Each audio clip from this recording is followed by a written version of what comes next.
రామాయణంలో యుద్ధకాండలో ఉన్నాం. లాస్ట్ ఎపిసోడ్లో కుంభకర్ణుడి సంహార ఘట్టాన్ని తెలుసుకున్నాం. ఆ తర్వాత రావణుడు పంపిన మాయ రాక్షస సైన్యం త్రిశిరస్సు, అతికాయుడు, దేవాంతకుడు, నరాంతకుడు, మహోదరుడు, మహాపార్శ్వుడు ఈ 6 ఘోర రాక్షసులు యుద్ధానికి వెళ్లారు. వీరిలో త్రిశిరస్సు 3 తలలున్న రాక్షసుడు. రావణుడి మాయా రాక్షస సైన్యం చాలా శక్తివంతమైంది. దేవతలతో యుద్ధంలో కూడా వీరు ఇంద్రుణ్ణే ఓడించిన వీరులు. వారంతా ఆకాశంలో సంచరించగలరు. అందరూ మాయా విద్యల్లో నిష్ణాతులు. అలాంటి వారిని సిద్ధం చేశాడు రావణుడు. వారంతా పెద్ద పెద్ద శరీరాలు కలిగిన రాక్షసులు. వారు రావణుడి ఆజ్ఞతో యుద్ధానికి బయలుదేరారు. త్రిశిరస్సు, అతికాయుడు, దేవాంతకుడు, నరాంతకుడు, మహోదరుడు, మహాపార్శ్వుడు ఈ 6 ఘోర రాక్షసులు యుద్ధానికి వెళ్లారు. వీరిలో త్రిశిరస్సేమో 3 తలలున్న రాక్షసుడు. ఇక రావణుడి భార్య మండోదరి. మండోదరి తర్వాత రావణుడికి మరో భార్య అంటే చాలా ఇష్టం. ఆమె పేరే ధన్యమాలిని. ఆ ధన్యమాలిని కుమారులు అతికాయ, నరాంతక, దేవాంతక, త్రిశిర, మహోదర, మహాపార్శ్వులు రావణుడికి సోదరులవుతారు. ఈ 6 రాక్షసులు యుద్ధానికి వెళ్లారు. ఈ రాక్షసులకు వానరులకు భయంకరమైన యుద్ధం జరిగింది. నరాంతకుడు 1000 మంది వానర సైన్యాన్ని సంహరించాడు. బీభత్సం సృష్టిస్తున్న నరాంతకుడిపై అంగదుడు యుద్ధానికి వెళ్లాడు. నరాంతకుడి ఆయుధాలను అంగదుడు ధ్వంసం చేశాడు. ఒక్క దెబ్బతో అంగదుడు నరాంతకుడి గుర్రాన్ని సంహరించాడు. మరో దెబ్బతో నరాంతకుణ్ణి సంహరించాడు అంగదుడు. నరాంతకుని మరణం చూసి ఆగ్రహంతో మహోదరుడు, దేవాంతకుడు, త్రిశిరస్సు ఒకేసారి అంగదుణ్ణి చుట్టుముట్టారు.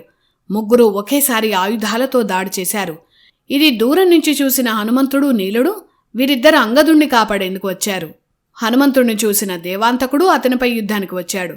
అప్పుడు హనుమ ఒకే దెబ్బతో దేవాంతకుడి తల పగులగొట్టి సంహరించాడు.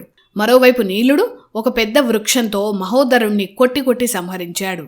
తన వారు మరణించడం చూసి త్రిశిరస్సు ఆగ్రహంతో హనుమంతుడిపై దాడికి వెళ్లాడు. వారిద్దరి మధ్య చాలాసేపు యుద్ధం జరిగింది. త్రిశిరస్సు తన మాయలన్నీ ప్రయోగించాడు. కాని హనుమ వాటికి లొంగలేదు. త్రిశిరస్సు ఒక అద్భుత ఖడ్గంతో హనుమపై దాడి చేశాడు. హనుమంతుడేమో అదే ఖడ్గంతో త్రిశిరస్సు 3 శిరస్సులను ఖండించాడు. తన వారి మరణాలను చూసిన మహాపార్శ్వుడు ఆగ్రహంతో వానరులపై దాడి చేశాడు. ఈ మహాపార్శ్వుడు రావణుడికి తమ్ముడవుతాడు. ఆ రాక్షసుణ్ణి ఋషభ అనే వానర వీరుడు ఎదిరించాడు. వారి మధ్య ఘోర యుద్ధం జరిగింది. చివరికి ఋషభుడు మహాపార్శ్వుడి చేతిలో ఉన్న గదతోనే ఆ రాక్షసుణ్ణి వధించాడు. ఇక వారిలో మిగిలింది అతికాయుడు. పేరుకు తగ్గట్టే పర్వతమంత శరీరమున్నవాడు అతికాయుడు. అతన్ని చూసి ఒక్క క్షణం అందరూ కుంభకర్ణుడు అనుకున్నారు. అంత భారీ శరీరంతో అతికాయుడు యుద్ధానికి వచ్చాడు. అతని రథమే అతిపెద్దది. 4 సారథులు ఆ రథాన్ని నడిపేంతగా. అలాంటి రథం మీద వస్తున్న ఆ భారీ కాయుణ్ణి చూసి శ్రీరాముడు కూడా ఆశ్చర్యపోయాడు. రావణుడి 2వ భార్య అయిన ధన్యమాలిని కుమారుడే ఈ అతికాయుడు అంటే రావణుడి కుమారుడు. రాక్షసులు, దేవతల చేతుల్లో మరణం లేకుండా బ్రహ్మ ఇతనికి వరాలిచ్చాడు. అలాగే ఎవరూ భేదించలేని కవచాన్ని, ఎన్నో మాయలున్న దివ్య రథాన్ని కూడా బ్రహ్మ అతికాయుడికి వరంగా ప్రసాదించాడు. అవి ఉన్నంతవరకు ఈ అతికాయుడికి మరణం లేదు. ఇంద్రుడి వజ్రాయుధం కూడా అతికాయుణ్ణి ఏమీ చేయలేకపోయింది. ఈ వివరాలన్నీ విభీషణుడు శ్రీరాముడికి చెప్పాడు. అతికాయుడు వానర సైన్యం మధ్యలోకి వచ్చాడు. అతని ముందు వానరులు చిన్నపిల్లల్లా ఉన్నారు. అంత ఎత్తుగా అతికాయుడున్నాడు. ఆ మహారాక్షసుణ్ణి ఎదిరించేందుకు కుముద, ద్వివిద, మైంద, నీల, శరభ ఇలా 5 వానరవీరులు మూకుమ్మడిగా దాడి చేసేందుకు సిద్ధమయ్యారు. కాని ఆ వానర వీరులు అతికాయుణ్ణి ఏమీ చేయలేకపోయారు. అతికాయుడు వానరులను ఏమీ చేయలేదు. అతని లక్ష్యం శ్రీరాముడు. అందుకే అతికాయుడు నేరుగా శ్రీరాముడి మీదకు లంఘించాడు. రాముడు ముందు అతికాయుడు నిలబడ్డాడు. నాతో యుద్ధం చేసే ధైర్యం ఉన్నవారెవరైనా ఉంటే వచ్చి యుద్ధం చేయండి అని శ్రీరాముడిని అతికాయుడు రెచ్చగొట్టాడు. నీకు శ్రీరాముడెందుకు, నేనే చాలు అని లక్ష్మణుడు అతనితో యుద్ధం మొదలుపెట్టాడు. వారిద్దరి మధ్య చాలా పెద్ద యుద్ధమే జరిగింది. ఇద్దరూ దివ్యాస్త్రాల్లో నిష్ణాతులే. వాయువ్యాస్త్రం, ఆగ్నేయాస్త్రం ఇలా ఎన్నో అస్త్రాలను అతికాయుడు ప్రయోగించాడు. వాటన్నిటినీ లక్ష్మణుడు ఛేదించాడు. చివరికి లక్ష్మణుడు కొన్ని 1000 బాణాలను సృష్టించే అస్త్రాన్ని ప్రయోగించాడు. కాని శక్తివంతమైన కవచం ముందు ఆ బాణాలు వ్యర్థమయ్యాయి. ఇక లాభం లేదని లక్ష్మణుడు ముందుగా రథసారథులను సంహరించాడు. కాని అతికాయుణ్ణి ఎలా సంహరించాలో లక్ష్మణుడికి అర్థం కాలేదు. అప్పుడే వాయుదేవుడు లక్ష్మణుడి ముందు ప్రత్యక్షమయ్యాడు. లక్ష్మణ, ఈ అతికాయుడికి బ్రహ్మవరాలున్నాయి. ఆ దివ్య కవచాన్ని భేదించే వరకు అతికాయుడికి మరణం లేదు. కనుక అతనిపై బ్రహ్మాస్త్రాన్ని ప్రయోగించని చెప్పి వాయుదేవుడు అంతర్ధానమయ్యాడు. అప్పుడు లక్ష్మణుడు బ్రహ్మాస్త్ర మంత్రాన్ని పఠించి అతిశక్తివంతమైన బ్రహ్మాస్త్రాన్ని అతికాయుడిపై ప్రయోగించాడు. ఆ అస్త్రం నేరుగా వెళ్లి అతికాయుడి శిరస్సును ఖండించింది. ఆ తర్వాత అంత భారీ శరీరంతో అతికాయుడు నేలపై పడిపోయాడు. ఆ శబ్దానికి భూమి కంపించింది. ఇలా రావణుడి శక్తివంతమైన మహావీరులంతా మరణించారు. అది చూసి రాక్షస సైన్యం భయంతో పరుగులు తీసింది. ఈ రాక్షస వీరుల మరణ వార్త విని రావణుడు విచారంతో కూలబడ్డాడు. అప్పుడే ఇంద్రజిత్ తండ్రి రావణుడి దగ్గరకు వచ్చాడు. అప్పుడు రావణుడితో ఇంద్రజిత్ ఇలా అన్నాడు: తండ్రి, బాధపడకండి. నేనుండగా మీకు అపజయం రానివ్వను. రామలక్ష్మణులను సంహరించి మీకు విజయాన్ని కానుకగా ఇస్తాను. ఇలా ఇంద్రజిత్ తన తండ్రి రావణుడిలో ధైర్యం నింపాడు. ఆ తర్వాత ఇంద్రజిత్ తన శక్తివంతమైన రథంపై యుద్ధరంగానికి బయలుదేరాడు. తన వెనుక శక్తివంతమైన సైన్యం కూడా వెళ్ళింది. ఇంద్రజిత్ యుద్ధానికి ముందు యజ్ఞం చేస్తాడు. ఆ యజ్ఞం చేసిన తర్వాత ఇంద్రజిత్ని ఎవరూ ఓడించలేరు. ఇది ఇంద్రజిత్కి బ్రహ్మ ఇచ్చిన వరం. అలా అతను యజ్ఞం చేశాడు. ఆ యజ్ఞం పూర్తి చేసిన వెంటనే అతని రథం శక్తివంతమవుతుంది. ఆ రథం బ్రహ్మాస్త్రాలతో సహా ఇంద్రజిత్ అంతర్ధానమయ్యాడు. అదృశ్య శక్తితో ఎవరికీ కనిపించకుండా యుద్ధం చేసే ఇంద్రజిత్ని ఎవరూ ఓడించలేరు. ఇంద్రజిత్ సైన్యం వానర వీరులపై విరుచుకుపడింది. ఇంద్రజిత్ అస్త్రాలకు వేల సంఖ్యలో వానరులు మరణించారు. వానరుల్లో మహావీరులైన గంధమాదన, నీల, మైంద వీరెవ్వరూ ఇంద్రజిత్ ముందు నిలవలేకపోయారు. అతను యుద్ధంలో వీరవిహారం చేస్తున్నాడు. తన దివ్యాస్త్రాలతో యుద్ధాన్ని పూర్తిగా మార్చేశాడు. అదృశ్య శక్తితో తాను కనపడకుండా ఎక్కడి నుంచి అస్త్రాలు సంధిస్తున్నాడో తెలియకుండా యజ్ఞశక్తి అభిమంత్రించిన బ్రహ్మాస్త్రాలను ఇంద్రజిత్ సంధిస్తున్నాడు. ఇలా కనపడకుండా యుద్ధం చేసే ఇంద్రజిత్ని ఎలా అంతం చేయాలో శ్రీరాముడికి లక్ష్మణుడికి అర్థం కాలేదు. ఆలోపే ఇంద్రజిత్ సంధించిన వేల బాణాల ధాటికి రామలక్ష్మణులకు గాయాలై స్పృహ కోల్పోయారు.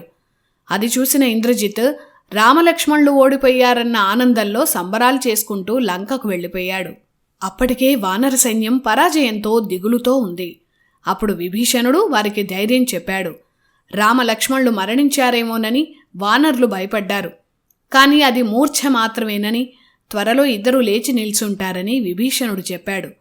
ఆ రాత్రి వేల సంఖ్యలో మరణించి పడి ఉన్న వానర సైన్యాన్ని చూసి హనుమంతుడు, విభీషణుడు ఎంతో బాధపడ్డారు. ఒక్క ఇంద్రజిత్తే లక్షల మంది వానరులను అతి కొద్ది సమయంలోనే సంహరించాడు.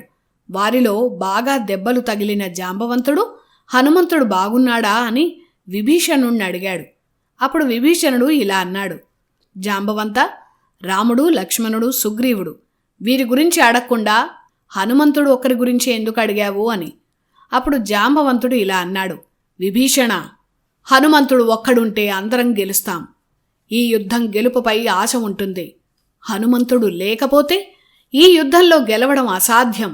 హనుమంతుడే రామలక్ష్మణులకు విజయాన్నందించగలడు. వెంటనే హనుమంతుడు జాంబవంతుడి దగ్గరకు వచ్చి అతని కాళ్లకు నమస్కరించాడు. హనుమంతుడికేమీ కాలేదని తెలిసి జాంబవంతుడు మళ్లీ ఉత్సాహవంతుడయ్యాడు. రామాయణంలో హనుమ అంతటి గొప్పవాడు. ఆ తర్వాత జాంబవంతుడు హనుమతో ఇలా అన్నాడు: హనుమ, గాయాలై పడిపోయిన రామలక్ష్మణులు, వానరులను ఇప్పుడు నువ్వే కాపాడాలి. సముద్రంపై ప్రయాణం చేసి హిమవత్ పర్వతానికి వెళ్ళు. అక్కడ ఎత్తైన వృషభ, కైలాస పర్వతాలు నీకు కనిపిస్తాయి. అవి సువర్ణవర్ణంలో మెరుస్తుంటాయి. అందువల్ల గుర్తించటం సులువే. ఆ రెండు శిఖరాల మధ్య కాంతులు వెదజల్లుతూ అన్ని ఔషధులతో నిండిన ఓషధీ పర్వతం కనిపిస్తుంది. ఆ పర్వత శిఖరాన అత్యంత కాంతితో మెరుస్తూ 4 ఓషధీ వృక్షాలు కనిపిస్తాయి. అక్కడ మృత సంజీవని, విశల్యకరణి, సువర్ణకరణి, సంధానకరణి అనే ఔషధాలుంటాయి. నువ్వు వెంటనే వెళ్ళి వాటిని వేగంగా తీసుకొనిరా. ఆ ఔషధాలు ఉంటే మరణించిన వానరులందర్నీ బతికించవచ్చు. ఇలా ఔషధ పర్వతం గురించి జాంబవంతుడు హనుమకు చెప్పాడు. జాంబవంతుడు చెప్పగానే క్షణాల్లో హనుమ తన శరీరాన్ని పెంచాడు. చూస్తుండగానే వాయువేగంతో గాల్లోకి ఎగిరాడు. హనుమ ఎగిరిన సమయాన ఆ చుట్టుపక్కల పర్వత శిఖరాలు కూలిపోయాయట. లంకానగరం కూడా దద్దరిల్లింది. లంకలో ఉన్న వారికి ఏం జరిగిందో అర్థం కాలేదు. అతి వేగంగా జాంబవంతుడు చెప్పిన ఓషధీ పర్వతం దగ్గరకు హనుమ చేరుకున్నాడు. ఆ కొండపై హనుమ ఓషధులను వెతికాడు. ఆ ఓషధులను హనుమంతుడు కనిపెట్టలేకపోయాడు. వెంటనే ఆ పర్వతంపై ఓషధులున్న పర్వతఖండాన్ని పెకలించాడు. ఆ పర్వత భాగాన్ని తన అరచేతిలో పెట్టుకొని మళ్లీ వచ్చిన దారినే వేగంగా ఎగురుతూ లంక వైపు ప్రయాణించాడు. వానర సైన్యం మధ్యలో ఆ పర్వతంతో పాటు హనుమ నేలపై దిగాడు. ఆ ఔషధాల వాసన పీల్చగానే రామలక్ష్మణులకు స్పృహ వచ్చింది. వారిద్దరూ లేచారు. అలాగే వానరుల గాయాలు వెంటనే మాయమయ్యాయి. వారు కూడా శక్తివంతులై లేచారు. మరణించిన వానరులు మృత సంజీవినితో మళ్లీ ప్రాణం పోసుకొని లేచారు. రామలక్ష్మణులు వానరులు మళ్లీ జీవించగానే ఆ పర్వతఖండాన్ని హనుమ హిమాలయాల్లో చేర్చి వచ్చాడు. అలా మళ్లీ అందరూ యుద్ధానికి సిద్ధమయ్యారు. ఆ తర్వాత ఏం జరిగిందో నెక్స్ట్ ఎపిసోడ్లో తెలుసుకుందాం. జై శ్రీరామ్.